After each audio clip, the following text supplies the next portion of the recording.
अभी सुबह के 6:30 बज रहे हैं। पूरे टाउन में हमारे अलावा कोई भी नहीं है।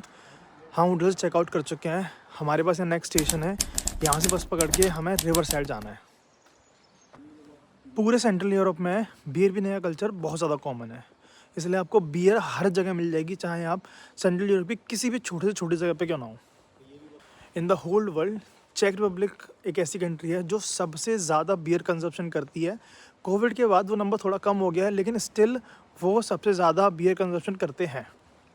तो वह जब हम ट्रैक के एंट्रेंस में पहुँचे थे तो हमें ये पता चला था कि वहाँ पर ट्रैक के एंट्रेंस के लिए टिकट है। उसके लिए हमें इन्फॉर्मेसी सेंटर जाना पड़ेगा। चेक में इसको बोलते हैं टूरिस्टका इन्फॉर्मेसी सेंट्रुम। अब वो शहर की एकदम स्टार्टिंग में, अब हम वहाँ पहुँच चुके हैं। तो वो कुछ इस तरह का है। ये यहाँ से पूरा का पूरा शहर स्टार्ट हो रहा है। बेसिकली यहाँ सामने कुछ शहर हैं पहाड़ के उस तरफ, और ये कुछ व्यू है यहाँ के स्टार्टिंग ऑफ द स्टेशन का। आज का मौसम थोड़ा सा ख़राब है, बारिश होने के पूरे चांसेस हैं। बाकी विल सी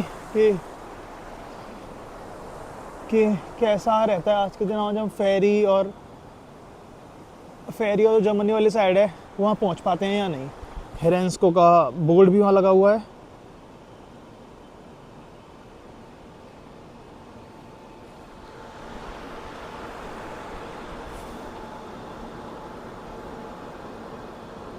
चलते हैं। इंफॉर्मेशन सेंटर खुलने का टाइम है 8 बजे। यहाँ पे एटीएम, खाना, सारी चीज़ें अवेलेबल हैं। ट्रैक स्टार्ट करने, शहर में एंटर करने के लिए ट्रैक स्टार्ट करने से पहले ये सबसे बेस्ट ऑप्शन है, जहाँ पर अगर आपको कैश निकालना है तो एटीएम अवेलेबल है। ट्रैक के लिए खाना चाहिए तो वो ले जा सकते हैं। और ये कुछ मेरे पीछे हैंडीक्राफ्ट्स की शॉप है, जहाँ पर अलग अलग चीज़ें बनी हुई हैं जो उनकी लोगों ने बनाई है, जो उनकी बिज़नेस को सपोर्ट करने के लिए कोशिश करते हैं। और पीछे कुछ और शॉप्स हैं, सारी की सारी जो अभी ओपन नहीं हुई हैं। यहाँ पर एक और एटीएम, और ये सारी शॉप्स के ऊपर का इतना बड़ा रॉक। चेक रिपब्लिक में और यूरोप में एक बड़ी ही खास चीज़ जो मैंने नोटिस करी कि मेजर ऑफ जगह आप प्लेसेस जाएंगे, हर बिल्डिंग के सामने उनकी कंट्री का झंडा और यूरोपियन का झंडा लगा ही रहता है। एटलीस्ट कंट्री का झंडा तो आपको मिलेगा ही मिलेगा। जा रहे थे जो क्या था वो गॉर्ज करके जो भी था, वो वेदर कंडीशंस जब अच्छी नहीं होती है तो लोगों को इंजरी होने के चांसेस रहते हैं, तो इसीलिए हम वहाँ नहीं जा सकते। तो बस हम सेम रूट पे हम 2 चीज़ें कवर कर सकते हैं। पहला तो हमारा ये कोई लेक है जो बहुत अच्छी है, सुंदर बता रही है, वो 10 मिनट की वॉक है, और जो ज़्यादातर पार्ट है वो उससे कवर है, क्या कहते हैं, बस से। और सेकंड विज़िट हम इस पे करेंगे। वो कह रही है जब अर्ली विंटर्स स्टार्ट होती है तो लोग यहाँ पे कैंडल्स जलाते हैं, जिससे कि ये मेल्ट होता है और बहुत अच्छा लगता है। पर आज भी हम विज़िट कर सकते हैं। तो फर्स्ट हम कवर करेंगे, आई थिंक हम पहले फेरी वाले को कवर करेंगे, देन हम ये बोट राइड को कवर करेंगे। सो शिवम भाई ने बहुत अच्छे से समझा दिया कि हमें कैसे कहाँ जाना है। सो ये यहाँ पे एक छोटी सी लोकल शॉप है, जहाँ पर उन्होंने छोटी छोटी मूर्तियाँ बना रखी हैं लोगों के लिए एज अ टूरिस्ट अट्रैक्शन। अब यहाँ जो सबसे यूनिक चीज़ मैंने देखी, look at this, Ganpati Bappa Morya. भाई वो भी दिखा दो, उधर की तरफ, उधर करो, देखो साइड में, देखो, अटेंशन टू डिटेल भाई। वेयर घाटे उस ये बंदा नंगा पुंगा खड़ा है।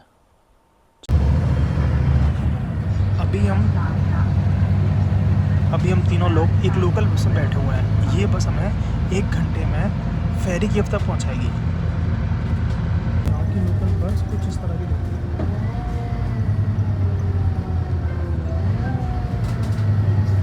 है। 1 घंटे की बस ड्राइव के बाद में अब हम पहुंच गए हैं।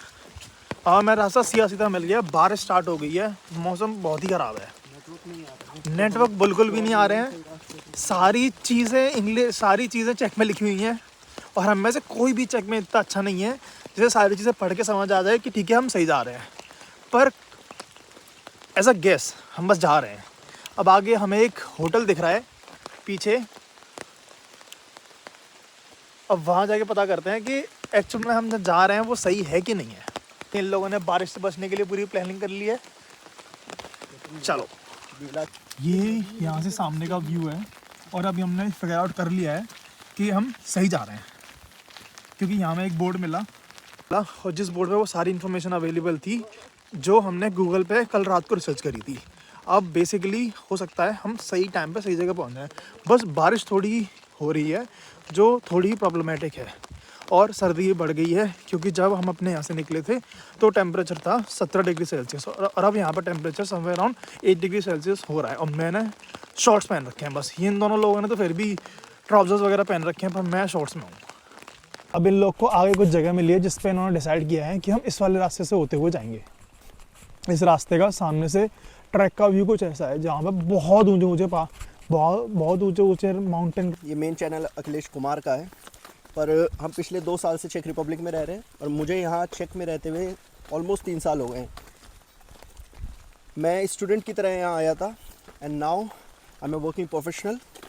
और कभी कभी वीकेंड्स पे या फिर वीकेंड के अलावा भी हम छोटी छोटी आसपास की ट्रिप्स को एंजॉय करते हैं। तो इस बार हमने प्लान किया था हम बोहेमियन स्विट्ज़रलैंड नेशनल पार्क को एक्सप्लोर करेंगे, but I think weekend enough नहीं है इस सुंदर जगह को देखने के लिए और समझने के लिए। आपको यहाँ पे मल्टीपल ट्रैकिंग ट्रेल्स मिलती है जिसको 2 दिन में पूरा तरीके से कर पाना पॉसिबल शायद नहीं है। हमने आज चूज़ किया है यहीं पे आज आसपास एक फेरी केव करके एक छोटा सा ट्रेल है, ज़्यादा नहीं 5 किलोमीटर्स। तो फिर से हम कंटिन्यू करते हैं। ये मेजरली ये बोहेमियन नेशनल पार्क जो फेमस है ये अपनी रॉक फॉर्मेशंस के लिए फेमस है। जैसे कि आप देख सकते हैं यहाँ पे लोग इसको मिनी ग्रैंड कैनियन के नाम से भी बहुत फेमस है। यहाँ पे आपको 2 कंट्रीज़ के बॉर्डर के आसपास है, तो मेजरली लोग जर्मनी से भी आते हैं और चेक रिपब्लिक से भी आते हैं, जिसके वजह से यहाँ पे भीड़ बहुत ज़्यादा रहती है। हमने आज चूज़ किया एक छोटा सा ट्रेल फेरी केव्स करके, और वहाँ की जो खूबसूरती है लोग वहाँ पे कैंडल्स लेके जाते हैं। अनफॉर्चुनेटली हमारे पास नहीं है, वहाँ लोग कैंडल्स लेके जाते हैं और जब वहाँ पे वो कैंडल को जलाते हैं तो जो रोशनी होती है वो बहुत खूबसूरत होती है। आइडियल वेदर रहेगा जब अर्ली विंटर स्टार्ट होगी, क्योंकि आइस फॉर्मेशंस है वो, तो आई थिंक वो ज़्यादा अच्छे आपको दिख पाएंगे।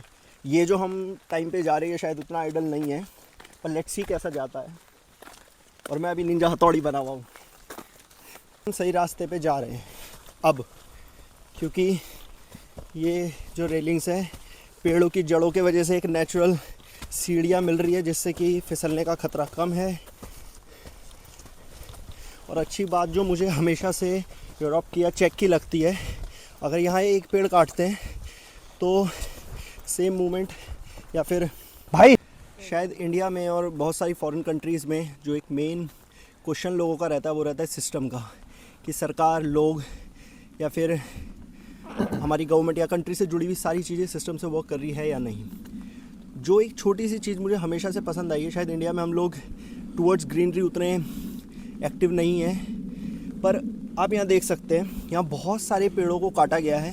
कुछ नेचुरली गिरे हैं बट इन्होंने सेम टाइम पे नए पौधे को लगा दिया है बिना इस एनवायरनमेंट को किसी भी तरीके से नुकसान पहुँचाते हुए। क्योंकि आप कुछ पेड़ों पे ध्यान देंगे ये नेचुरली नहीं टूटे हुए हैं, इनको काट। अब इन लोगों ने फाइनलाइज कर दिया है कि जहाँ पर हम हैं वो सही जगह है, तो अब मैं भी यहाँ से नीचे उतर जाता हूँ और आगे का व्यू देखते हैं कि कैसा है। चलो अब ये जो एरिया है वो है फेरी क्लिफ। बेसिकली अभी यहाँ कुछ नहीं है क्योंकि अभी समर्स का टाइम चल रहा है, लेकिन जब बर्फ़ पड़ती है, जिस तरह से आप ये पानी देख रहे हैं, ये सारा का सारा पानी जम जाता है और एक फ्लेक बन जाती है बेसिकली, जैसे हमारे यहाँ अमरनाथ में होता है एग्जैक्टली। लेकिन क्योंकि अब समर्स का टाइम है तो सारा का सारा देख भी सकते हैं यहाँ पे कहीं कहीं पे कुछ होल्स है वो ज़्यादा गहरे हैं, पानी ऊपर से टपक रहा है और एक ज़्यादा तेज़ पानी की आवाज़ है। देखता हूँ मैं अगर आप लोगों को दिखा पाया तो। अगर हम विंटर्स में यहाँ पे कैंडल्स जलाते हैं और उन ख़त्म हुई हुई कैंडल्स के रिमेन्स भी आप यहाँ पे देख सकते हैं। और ऐसा मानते हैं कि यहाँ पर कैंडल जला के आप जो विश मांगेंगे वो पूरी हो जाती है। इवन आप अभी भी देख सकते हैं कहीं कहीं पे बहुत अच्छा फॉर्मेशन है, जैसे यहाँ गोल्डन एंड सिल्वर कलर में।